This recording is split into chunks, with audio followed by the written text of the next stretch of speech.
música variada, interesantes shows en vivo, tu mejor opción en internet, radiocristalUSL.com.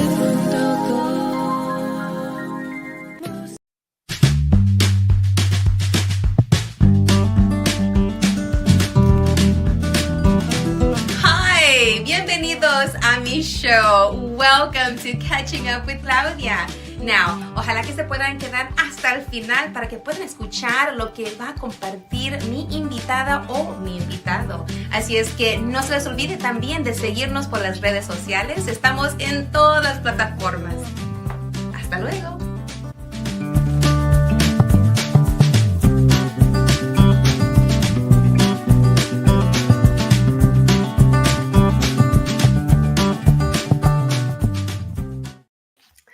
Hola, hola, ¿cómo están? How are you? This is Claudia, la super comadre Claudia of RadioCrystalUSA.com, and we're here catching up again in 2025. And what a catch up we're going to have.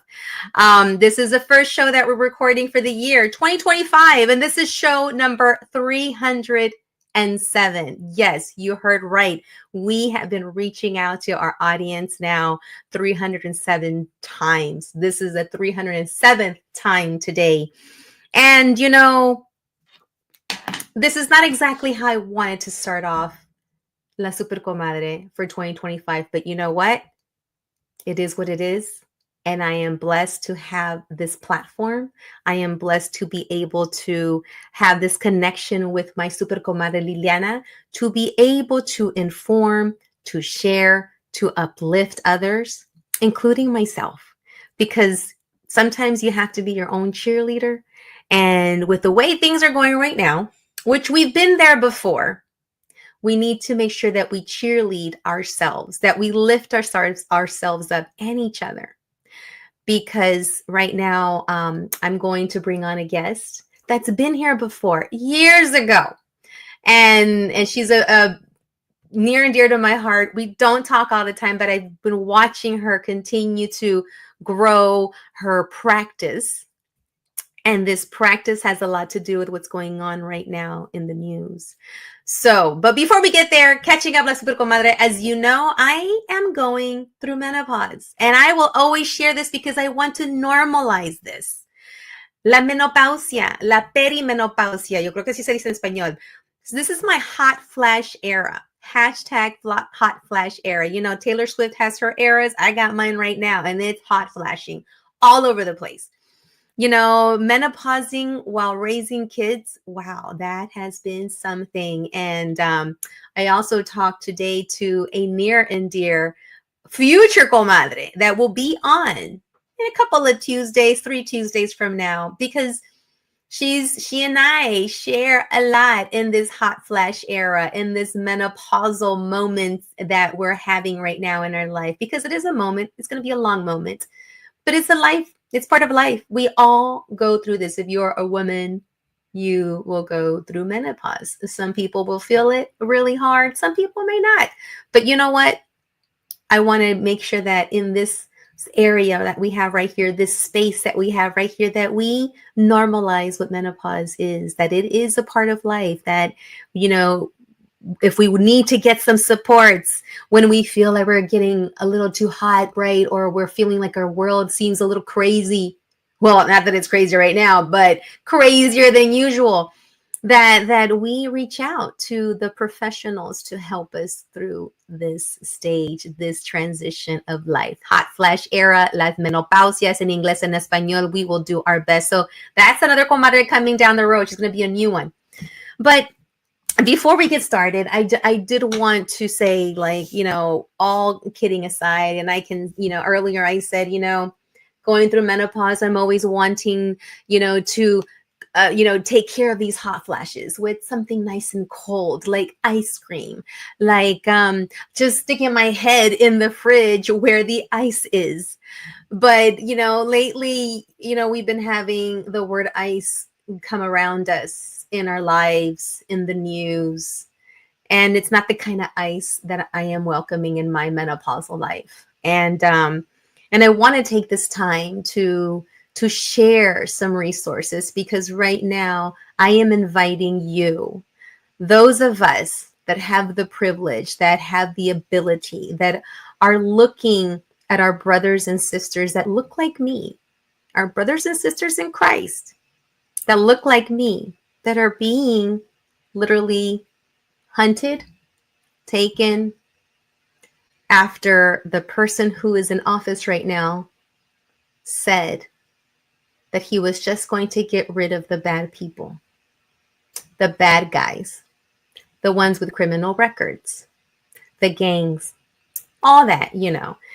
And as a matter of fact, if you know, if you've been watching me, you've been following me, oh, la super comadre con las elecciones. Yes, I'm back with that. And how did we end up to this point that not me, but there's a group of people that look like me, the Latinos, the Hispanics especially, are being targeted for these roundups? How did we get to this point where people have been dehumanized? For me, I can tell you that it probably began when this person who ran and won the first time came down the escalators to launch his campaign. And then at the bottom of the escalators, he launched his campaign by including Mexico sends their worst. And when I heard that, I thought there's no way that this person could ever win. Boy, was I wrong. But here we are again. And it's been many years since then. And the rhetoric that you're hearing and the words that you've been hearing and the way that my people, the way I am being portrayed, because I'm going to say I, because I am a daughter of immigrants, a granddaughter and a daughter of immigrants. Yes, they're citizens now. But those people that are out there being rounded up and taken, they're not all the bad guys. So we need to make sure that we pause. And if you have a heart, and if you believe that we are part of this human race, humankind, to see this as a humanitarian effort, and I'm inviting you today, if you don't want to, or that's not your thing, you can go ahead and swipe yourself off from my page or from this broadcast. But if you're here because you connect and you want to know what you can do, then stick around so we can share some resources, so you can help your neighbor, so you can make sure that they continue to prosper and work hard and do what they need to do to move their families forward, because that's what my mom did. And that's what her parents did. And that's why I'm here. And that's why I've been able to do all the good things that I've been able to do. Being a teacher, being a principal, doing that work was because of my mom, my grandparents, coming over here to this land to advance their family, to advance themselves, to work, to prosper. That's why I can do this, and that's why I'm here. And I'm proud to be a Mexican American, an American of Mexican descendencia mexicana. And as long as I can speak in these two languages, as long as I can wake up and have a breath in my lungs, I will do what I can. And if whatever I can do is be here and provide a space for others to uplift their work, to reach out someone that needs it, to reach out to a community, then I will do that. And one thing is, I will never forget where I've come from. I will never forget the work, the effort, the blood, sweat, and tears that was put in by my family, my parents, my grandparents, to be able to be here and to do the work that I've done. So with that, I do want to bring on an amazing woman who has been on this show before. She is already a super comadre, but she's back.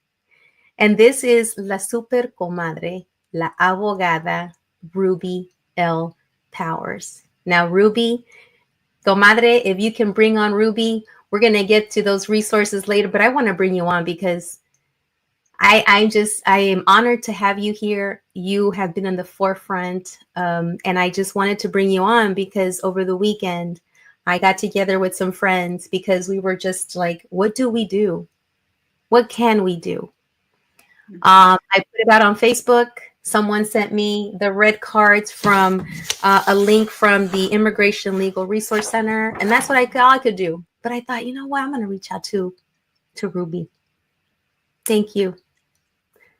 Thank you, Claudia, for having me. Yeah, this is, I mean, I wish it was under different circumstances, but you are a beacon in the community, and I'm glad to know you and be a friend, and thank you for having this opportunity to get this information out, because that's really what we're trying to do, is to let the community know what is real, what's not real, and you know, I really believe in the knowledge is power, and so I think you do too by providing all these resources.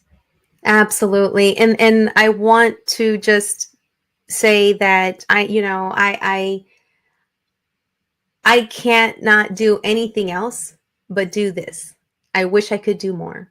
But, you know, with you in the picture, with me, with Liliana, with the friends that got together over the weekend, that's power.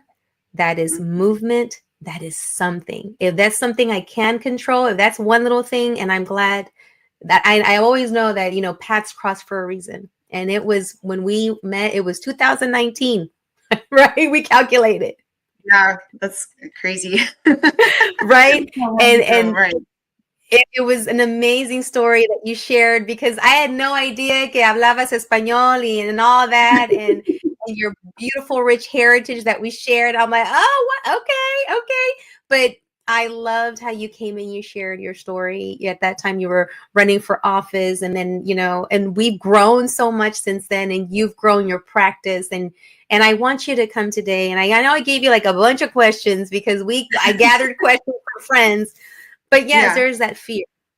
But let's empower ourselves so we can empower others, because we know how this game goes. We know what was done before. We know the fear. We know the chaos. We know the back and forth and this and that. So now we know, okay, there's people out there that already have playbooks, that already have resources. So with that, you know, just if you could just share a little bit about, you know, what can a citizen do? Well, you know, let's start with that, because that was a question that my friends are like, look, we're good, we're okay, but what can we do? Yeah. Share with us. Like, yeah, if it's okay, I'd like to go back a second and just talk a little bit about like what's been happening, because I don't know if everyone understands, like, you know, you're right. Let's start with that, because I'm going straight into it. Tell us about what's been happening from the executive orders to the campaign promises of removing people, deportation, detentions, etc. Let's start with that. Okay. So Trump was president before, and he really focused a lot on focusing on immigrants. And, you know, he said the bad hombre or something. I don't know. He just had painted them in a bad light, and he did the Remain in Mexico, or the migrant protection protocols. He made the asylum law more difficult. He's the one that started getting rid of DACA back in when we were going through Harvey. Remember, September 2017, went all the way to Supreme Court and back down again. And the circuit probably going back to the Supreme Court. And so, you know, it's always been a battle for an immigration, unfortunately. And then, you know, Biden goes into office. He tries to reverse as much as he can in the immigration space. He creates all these different, more legal pathways with a whole bunch of paroles and ways for people. And we went through a lot of tragedies between what's going on in Ukraine and Afghanistan during those 4 years and things like that. And then, Trump wins, and that's when we knew that it was getting, it was going to get real. And then on a week ago, on January 20th, we the executive orders that went into place, and quickly there was a lot of reversal of quickly of what Biden had put into place. And there was also expansion of expedited removal, an affront on birthright citizenship that was putting even American citizens questioning how American were they, and were they putting their steps. TPS, or temporary protected status, and DACA individuals have been concerned because in the past he tried to get rid of DACA or try to get rid of or discontinue TPS. There was just so many harsh immigration policies, and in just the last week, it's been intense. Like I've been using lots of different analogies, like drinking from a fire hose, like trying to understand how everything interplays. I'm also saying it's like playing 5-dimensional chess, apparently from Star Trek or something like that, because I'm having to keep track of what really exists, what's proposed, when will maybe that thing go into effect, what'll probably get litigated, what's completely unconstitutional, and anyway, and just because the president says it doesn't mean that it's legal, and so which is such an interesting concept. But anyway, over the weekend, we heard. I'm on so many WhatsApp groups, Facebook groups, listservs. I get texts. I talk to reporters. I'm on nonprofits in the immigration space, and what I heard was people getting picked up by ICE. And then when you look at the numbers, we're seeing reports 3,500 arrests happen by ICE in just the first week. We're also hearing that he reversed the safe areas of of like schools, places of worship, hospitals. I think even courtrooms were included in that in the past. That made people withdraw their kids from school. Flat out withdrawal, not like don't go for a day or two to figure out what's going on. And then things that we used to think were safe, like I heard stories about you visa victim of crimes application pending. With a deportation order, I heard some people were getting picked up. And so it's really been mind-boggling because things are happening so fast that it's before people were able to even lawyers are able to be there to find out what's going on to start litigating. So right now we're in this sort of chaotic moment where a lot of things are happening. And I think those who are watching this, like those who are watching this now and those who are paying attention, reading the news and listening to accounts by neighbors or friends or loved ones, people who go to school or church or whatever together, that's the ones that are noticing what's really happening. And so anyway, that's just sort of a little bit of the lay of the land. But there's also other things that are concerning, I think, in the future.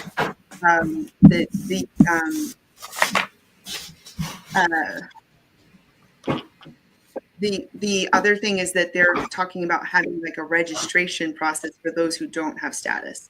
Just like when they made men from Muslim countries register after 9/11, that type of thing.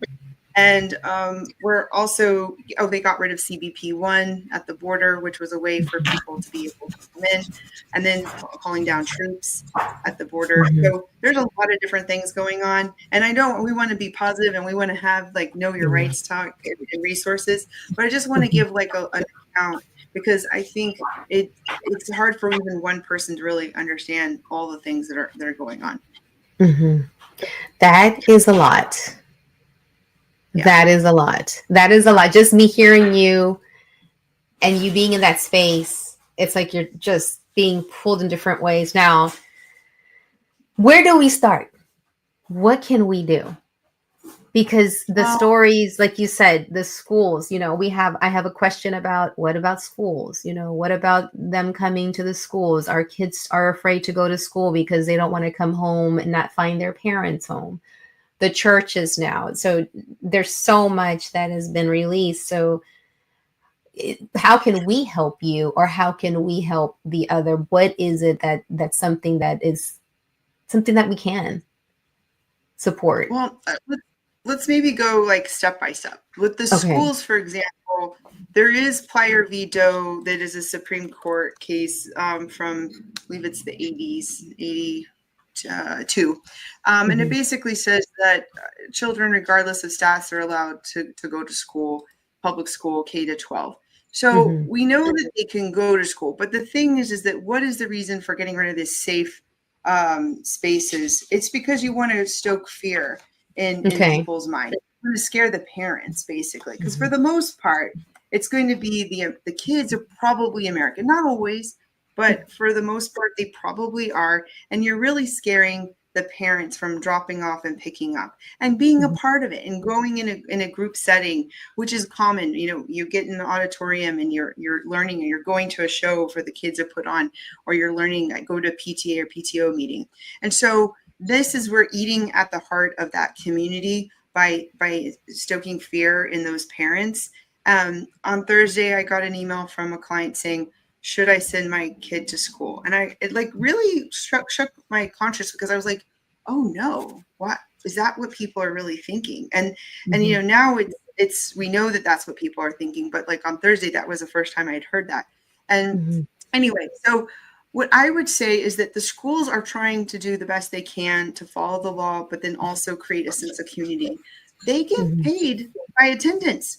They want the kids to go to school. They want the kids to learn and thrive. And I think the kids are going to do better in school. And so I told this client, I said, take a copy of the receipt that they have pending. I don't think this child who doesn't have a status that technically right now, I don't think they're a high priority. Really, I think they're going to be focusing on those with deportation orders, those with more serious crimes.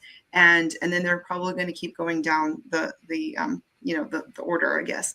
So that's, I think the schools are relatively safe, but if you are concerned about that, I would say maybe try to work with someone else to help drop off and pick up for a little while to figure out what's going on. But honestly, the child has the right to go to school, and it's just a matter of them trying to stoke fear.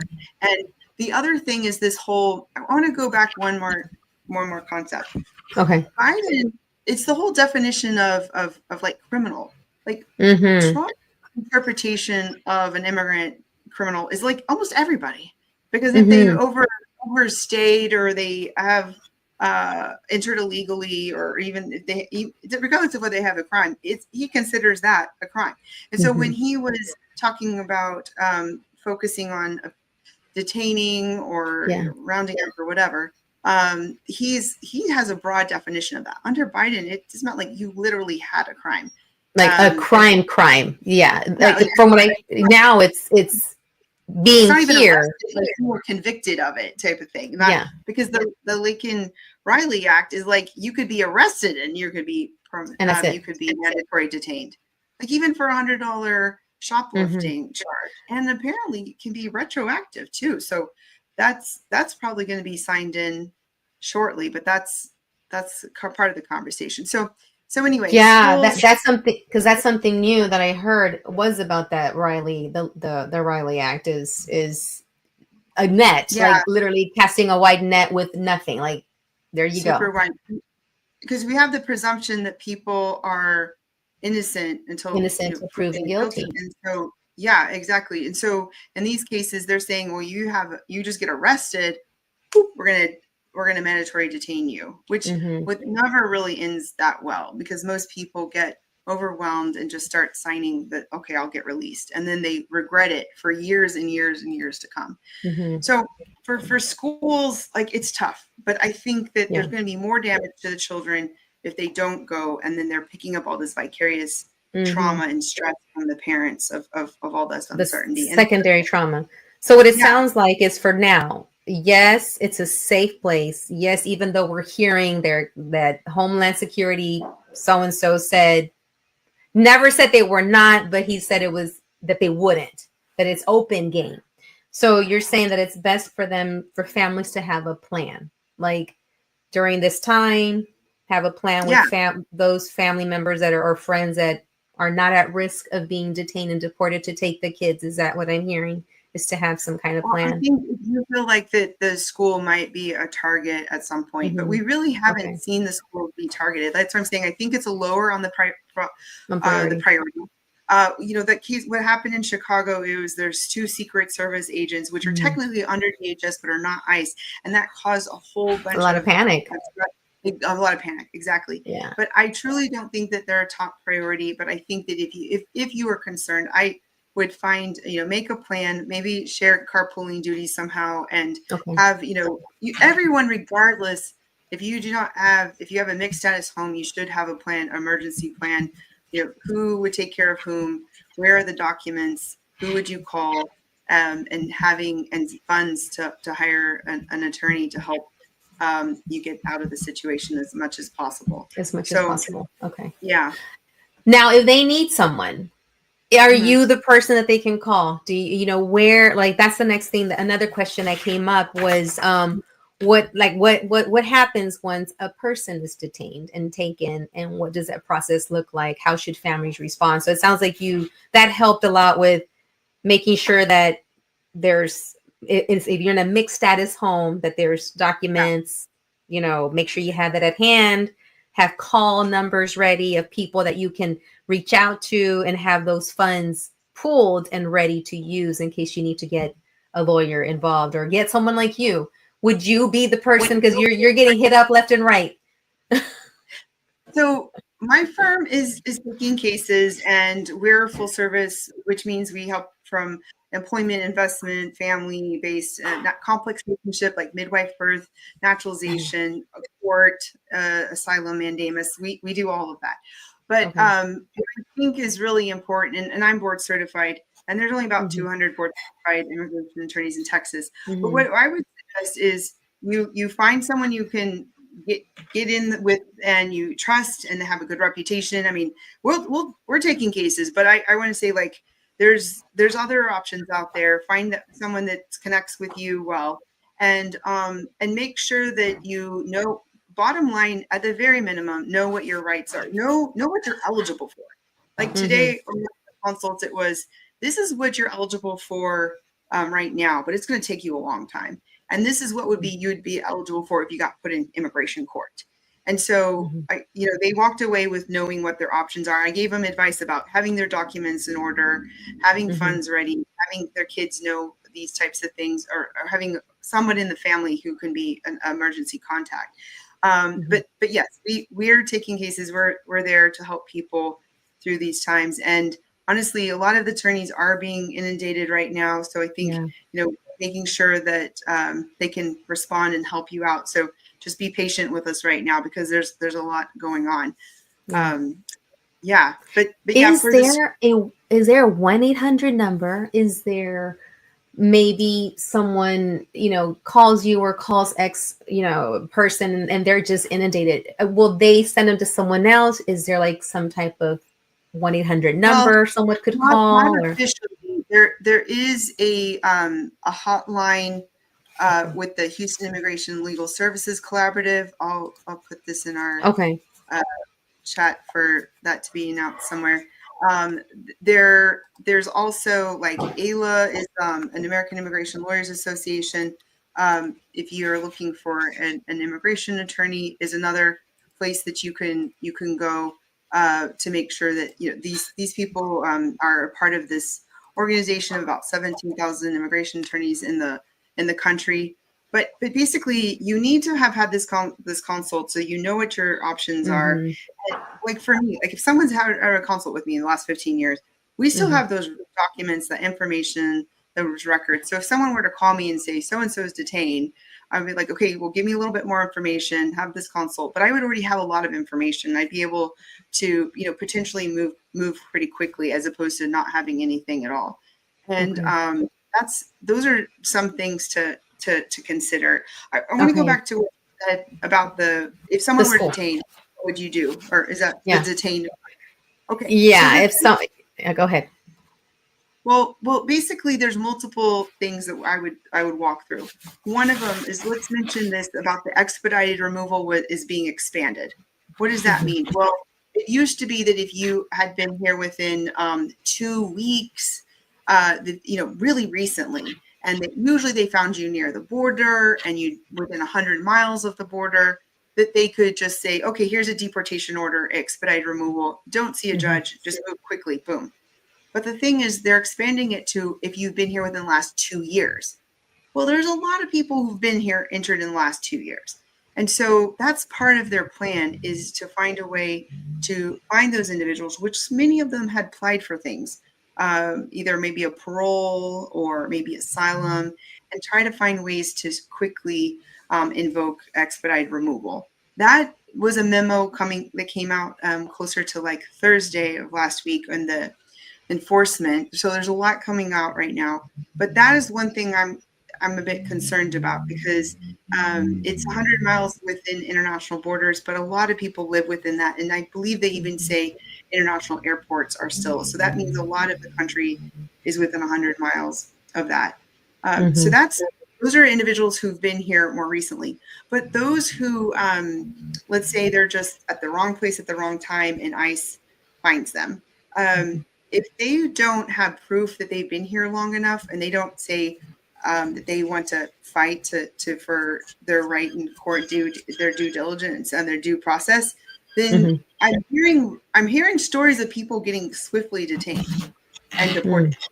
And so the general process would be to find an attorney, have your family, usually you get a call, then the attorney, the family calls the attorney tries to figure out what's going on. But even there's this ICE detainee locator, that usually takes 3 days for that to even work. So there can be a time when you don't know where the people are.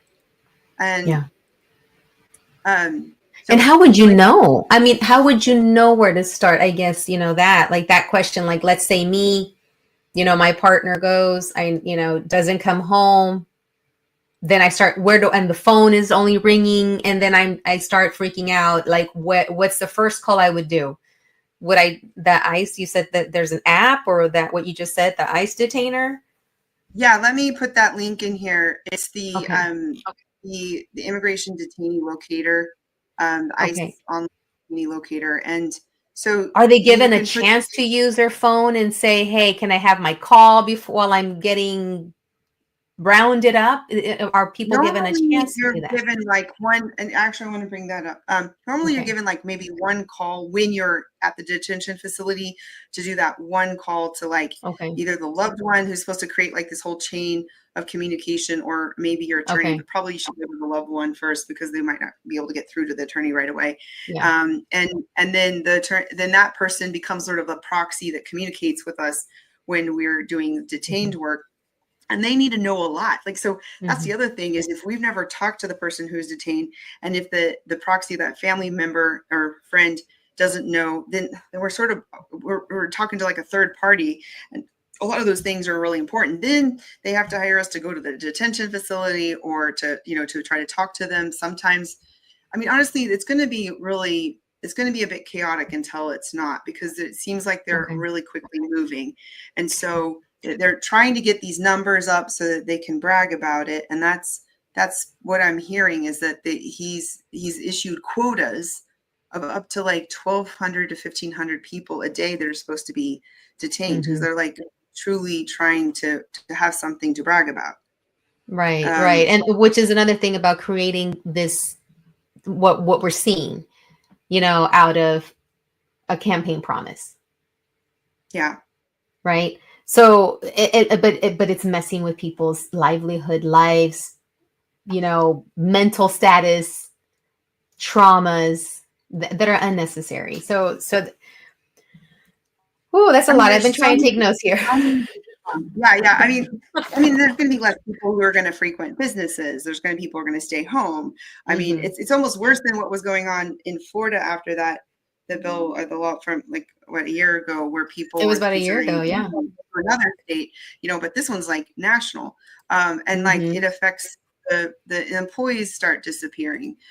People, the schools, kids don't go to the school. They don't get the schools don't get the funding. People aren't going, parishioners at churches or whatever. And so I want to also mention something about, like, if you're needing to react quickly, if you're a Mexican citizen, they have the consul app Contigo. I don't know if you can see it. Oh, I've heard about that. Can we put that in the chat? Okay, Contigo. Yeah, I'll put it in the chat. Yeah, it's pretty colored. Yeah, and they are. I'm in the program that helps with the Mexican consulate and with the public program, and they were announcing this to us last week.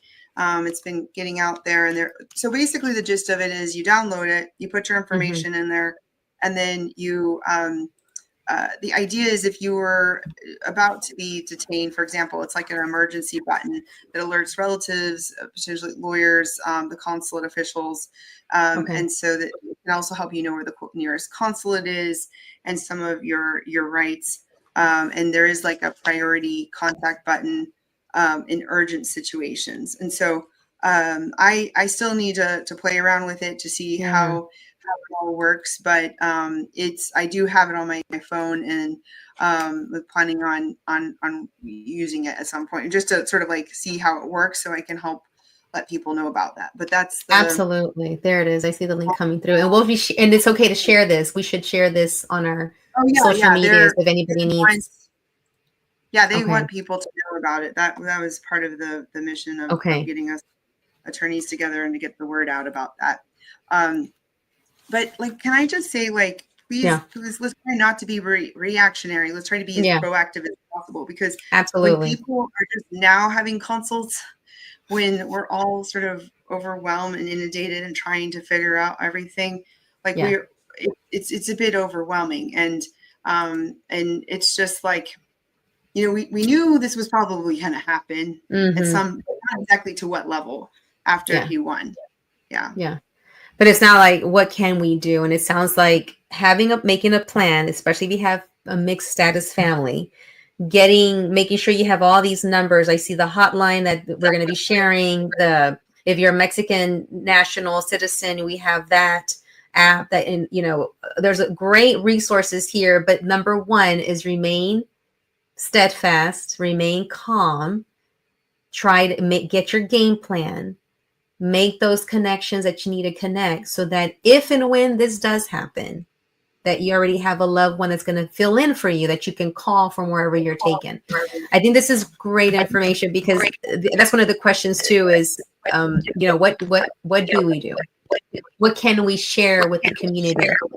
And that's what we were hearing is, what I may not be able to do anything, but here's what we can do. Gather this information, the phone numbers, the tips, the strategy, so you can plan and be ready.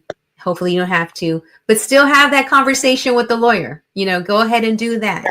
And it does cost money. Pull those resources. It's really easy for me to say, but just know that you gotta be ready, because that's one of the things is we knew this was coming. We knew that this person was going to do what they could to fulfill campaign promises.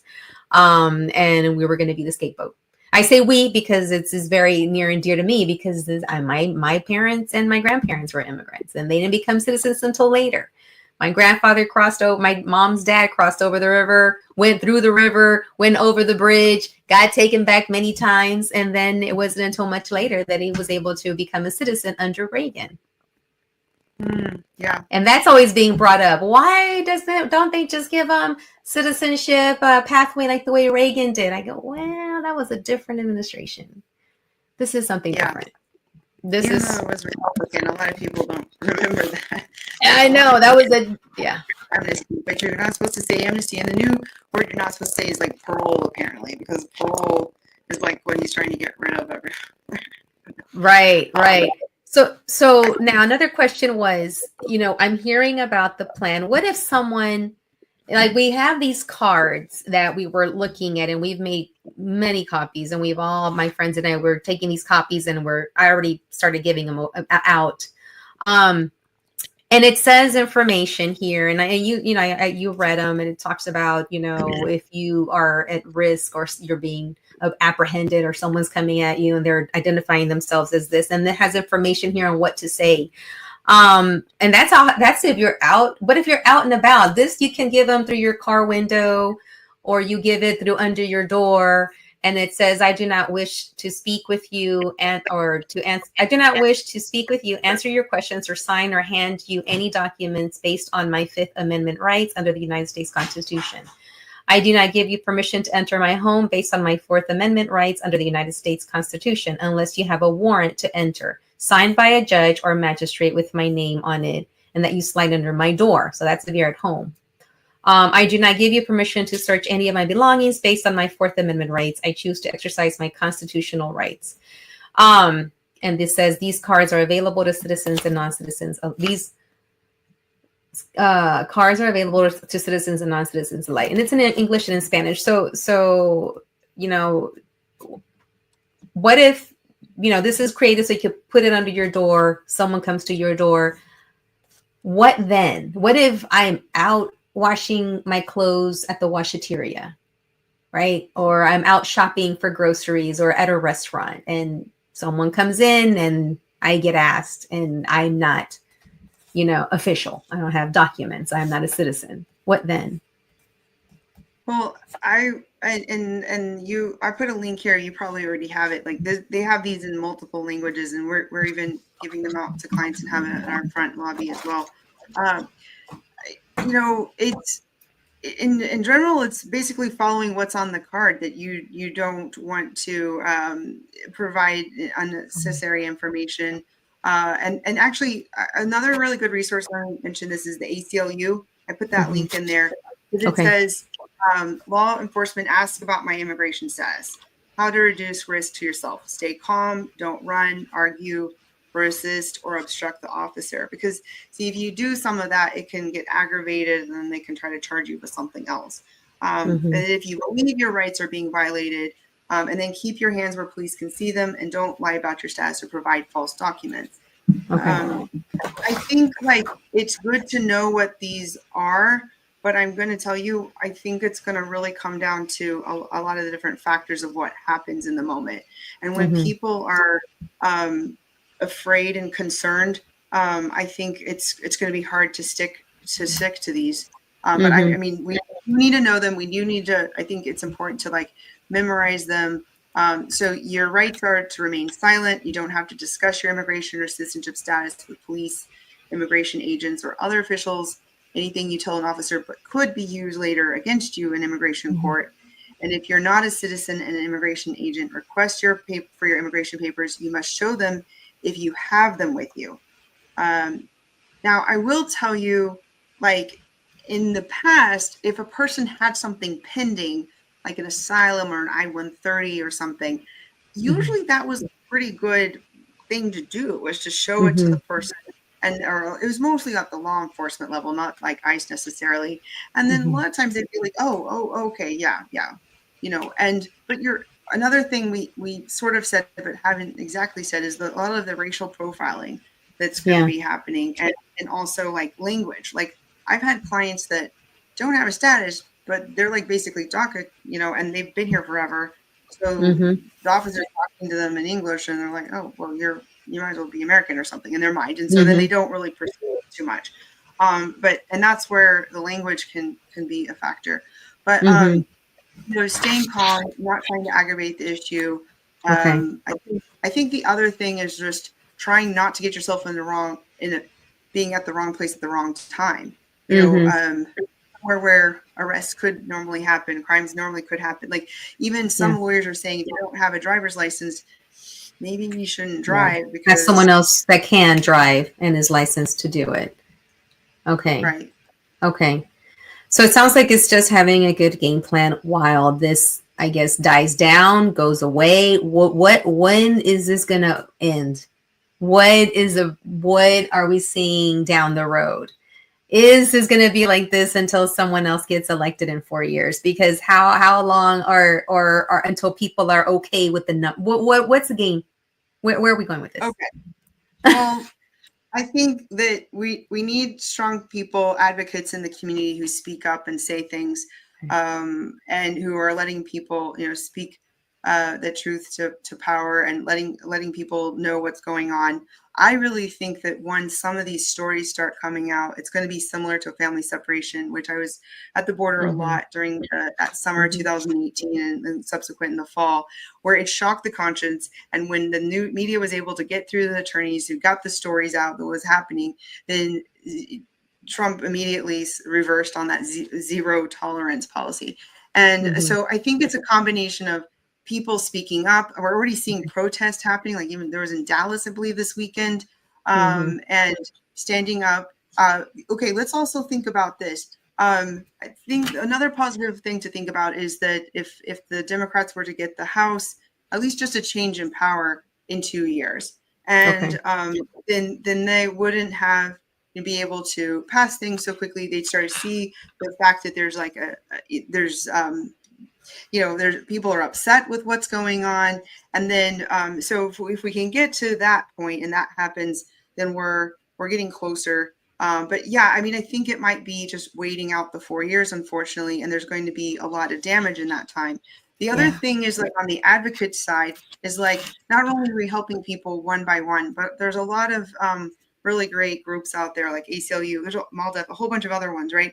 And AIC, and they're doing like mass litigation on what's going on, and they're trying to fight these orders or things that are going on. And like, even one that was today was about Trump trying to get rid of funding for, like, I think freezing federal grants. Are we talking about that? Exactly. The latest, right? Yeah. So So I guess it's going to be a combination of those who feel more secure in their status to be able to be voices and be like a friend to those who are a more vulnerable situation, from even, giving them that support and whatever it may be to help them through these times and guidance. But then also voting, getting their word out. There's going to be other ways to reach out to their elected officials. And then knowing that supporting the cause and getting information out to people, because I think the other thing that has happened since like around 2008 is just like the silos of, if you're blue, you see all this blue stuff, and if you're red, you see all this red stuff, and then you don't get outside. And I'll tell you, so many people are like, oh yeah, let's get rid of immigrants or something, until they come in with their longtime friend, their longtime neighbor, their longtime hired hand, and they're like, no, but this person, this is the one. They're not putting them in the same camp of all those other people who have crimes, right? And I'm like, no, that's what Trump's talking about. He's talking about anybody for the most part. And then that's when they start realizing, wait, those are people that I care about. Then that's when it starts making a difference. But it's easy to anonymize the concept if you don't really know who, you don't put a face to the situation. When it's close to you, when it's right under your nose, when it's your neighbor, your friend, your kids, the play groups you get together with that you had no idea. Oh, I did not know. Now, it just seems a bit different this time, Ruby. No, it does. I'm not trying to sugarcoat this in any way. No, I know. I want to hold on. I want to keep holding faith in humanity, right? Yeah. But you're right, but we need to strategize. We need to. Is that a word? We need to have strategies. It's a really good word. Yes. Yeah. Because I don't want to. I want to stay steadfast in what I can do. Share this information. Continue sharing your information here. And you said you're going to be on. You're already going to be invited to speak at the consulate on their online radio to share more information. This information, right? But from what I'm hearing, to keep us also mentally sane and healthy as we are that voice, like you said, be that voice, be an ally, be an advocate, get involved, see what's going on with the ACLU, get involved with voting, everyone, that says, oh, well, Texas is a red state. We're not really a red state. We are a non-voting state because of the way we've been, areas have been created through gerrymandering. So certain groups continue to have power. So, and like you said, getting out of our silos. And I try really hard. I have always done my best to listen to all sides. It's hard. But I do need to know, okay, what are they saying? What are they thinking? I gotta be informed with all of it, even though it kind of sickens me to my stomach.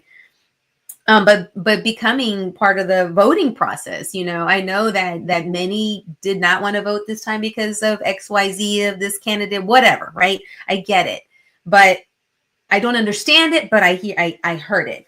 But getting involved with your elected officials, you said, getting, us to make sure that we have, folks in the Dems, in the Democratic side, so that we don't have so many things being passed, like fast passed, and then hurting. Because in the end, we're all going to hurt.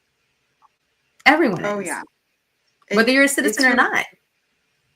I mean, between seeing all these people, individuals leaving our communities to just losing those beacons of in the fixtures in our community, but then also like labor losses, cost of price going up, just in general, the tariffs or whatever is going to happen there. And just, yeah, there's a lot of changes. Like, even though I feel like everything is focused on immigration, there's some other things out there, but even immigration is affecting, like the whole fight he was having with Colombia this weekend about taking the individuals, and if not, and then there'll be tariffs, and then they back down. But this, it's not good. So many things we don't even know which one to hold on to, or pull, or follow, or support, because but it's all interconnected, all of it. Yeah, and not to end another thing to mention, but the Texas legislature is going to be meeting, and they're probably going to, and Governor Abbott's going to probably try to contribute somehow to all of this, the shenanigans and everything. Okay. So we're going to have to watch that as well. And and yeah, so I think like we also need to take care of ourselves, because this is going to be intense marathon. So like, as much as we need to watch the news and get diverse sources, we also need to make sure that we have some time to pause and reflect and remember who we are, and have some quiet time, and taking care of ourselves, especially if you're a passionate, like, empath, or you're a passionate advocate. And so those are some things to consider. Like, even as immigration attorneys, I think a lot of us feel like we aged about a decade in the last week, and it's only 1 weekend. It's only it's only been 2 weeks, almost two, not even 1 week into this administration. It's only been a week old. Like but yeah. So, we're already towards the end, but this is not going to be the last time we're going to have you. I'd love to touch base with you in the next 4 years. But again, like you said, number one, take care of yourself. Take care of you, Ruby, because we're going to need you for this marathon. And reminding each other of the humanity behind what's happening, and being a voice, being an ally. Get involved in the election process. Even though we already had an election, doesn't mean it's over. That we still got to be involved. We still got to make sure that we do what we can, whether it's making a phone call to the elected officials that represent you, or, speaking up and speaking on someone's behalf that doesn't have the ability, or, or they're afraid, right? Speaking on their behalf, staying calm. I heard that, staying calm. And I just wanted to end with this. You do have a request out in Humble, Fiel and Cesar Espinosa. You probably know you're Cesar Espinosa. They're hosting a Know Your Rights out in Humble, Humble, Texas.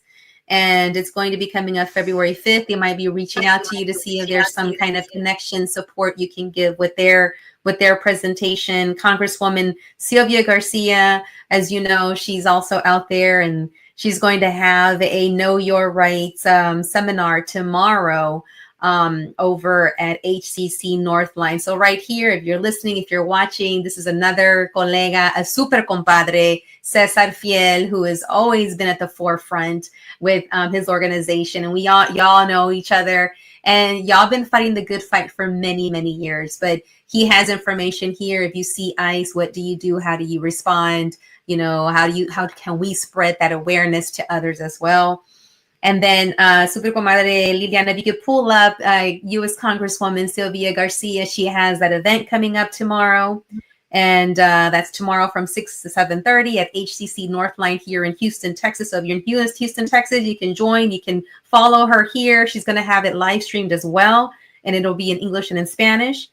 And then you got Ruby here, la super comadre abogada Ruby Powers, who has been here to help us, wrap our minds and our brains around this before our heart gets spit up and chewed out again. And I love how you said we got to take care of ourselves, because this is a marathon. We can, and listen to, I was going to ask you about sources of information, because yes, you get inundated with all of these, like, press and this and that on Instagram and blah, blah, blah. I try not to. I just try to watch. I don't know if I can say this, but I try to watch Lester Holt at night. I try to watch people that are on podcasts too, that are and on both sides.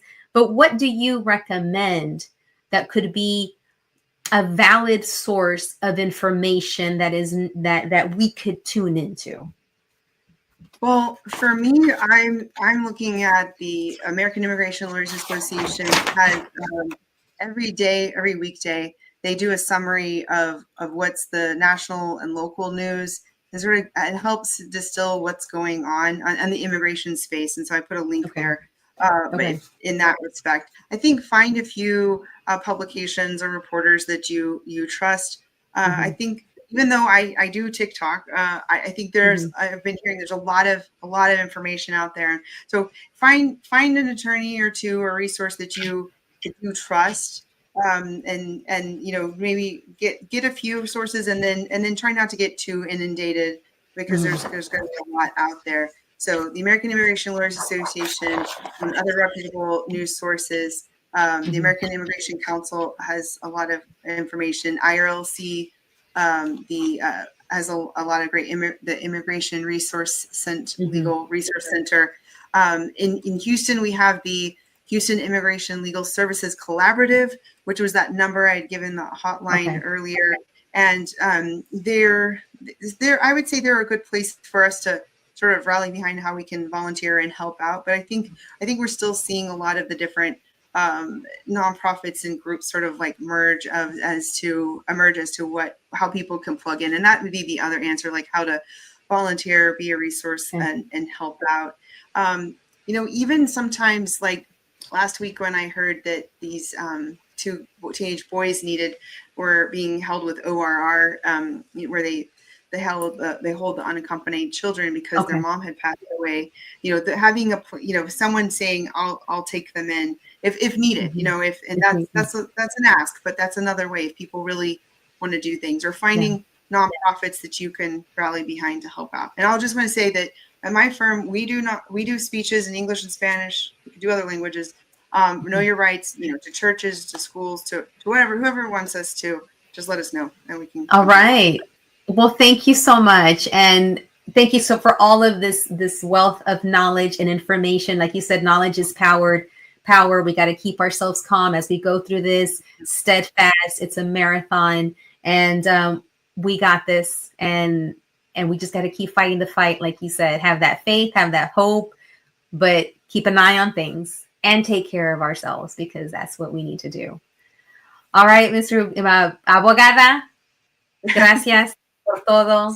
Thank you for being here. And follow, like, and share Ruby L. Powers. She is an immigration attorney with the Powers Law Group. Follow her. She, like you said, she has a wealth of information. She has taken the time out of a very busy schedule, because she's out there. You literally you're wearing the cape of a super lawyer right now. So thank you for doing that. Thank you for stepping into this arena and staying in this arena, because when I met you, it was just getting started, and here we are. But we're gonna just keep going through and being here for those. Thank you for being such a positive source of information for the community, and for having me on. And I'll come back whenever you want me to. So. Absolutely. Thank you. And I'll send people to you, because they're already like sending me messages like, we want her here, we want her there. So I will connect you, because that's what this is about. Connections, community, collaborations, and with kindness. Let's continue to hold on to that. Thank you so much, Ruby. I really appreciate for having you here on La Super Comadre Claudia. Catching up with Claudia. Adios. Adios.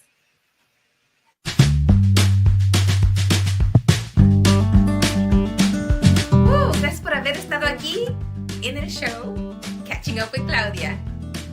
¿Tan? ¿Ya terminamos? Ok, bye.